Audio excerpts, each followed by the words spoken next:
नमस्कार, मैं हूं दिबांजलि मोइत्रा।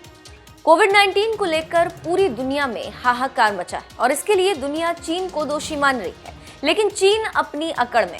इसी बीच दक्षिण चीन सागर में चीन और अमेरिका युद्ध के कगार पर पहुंच गए और दोनों एक दूसरे को धमकी दे रहे हैं और अपने हथियारों का प्रदर्शन कर रहे हैं और कह रहे हैं कि हद में रहो। चीन का आरोप है कि अमेरिका बेवजह चीनी मामलों में दखल दे रहा है, जबकि अमेरिका का आरोप है कि चीन अपनी शक्ति के बल पर दक्षिण एशिया के कमजोर देशों को धमकाता है और उनकी जमीन पर कब्जा करता है।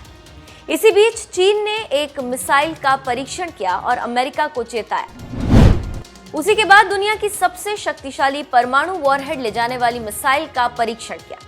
अमेरिकी सेना ने वॉशिंगटन से पेचिंग तक मार करने वाली परमाणु मिसाइल मिंटमैन का टेस्ट किया है।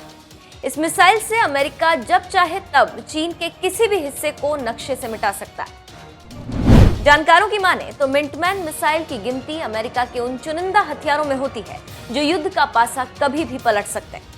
बोइंग के मिंटमैन मिसाइल की 3 पीढ़ियां अमेरिकी सेना में कार्यरत है, जिनमें मिंटमैन 1 को 1962 में अमेरिकी सेना में शामिल किया गया था।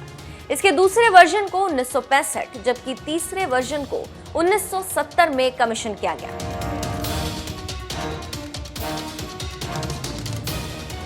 ये मिसाइल आज भी इतनी ताकतवर है कि 50 साल बाद भी अमेरिकी सेना ने इसे डीकमीशन नहीं किया है। इंटरकॉन्टिनेंटल बैलिस्टिक मिसाइल है जो एक महाद्वीप से दूसरे महाद्वीप तक मार करने में सक्षम।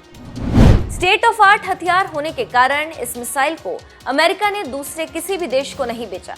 इस मिसाइल की लंबाई 18.2 मीटर है, जबकि व्यास 1.85 मीटर है। इस मिसाइल की स्पीड 3 मैक है, जो अपने साथ 300 किलोटन तक न्यूक्लियर वॉरहेड को ले जाने में सक्षम है। हिरोशिमा पर अमेरिका ने जो बम गिरा था वो 15 किलोटन का था।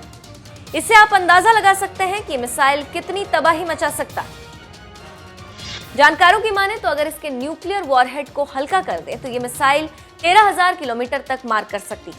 इस मिसाइल को अमेरिका ने चीन के नजदीक गुआम नेवल बेस पर भी तैनात किया, जिसे फायर करने की जिम्मेदारी अमेरिकी स्ट्रैटेजिक फोर्स की। तो आप समझ सकते हैं कि मिंटमैन मिसाइल की शक्ति क्या है और अमेरिका चीन को लेकर क्या कर सकता है।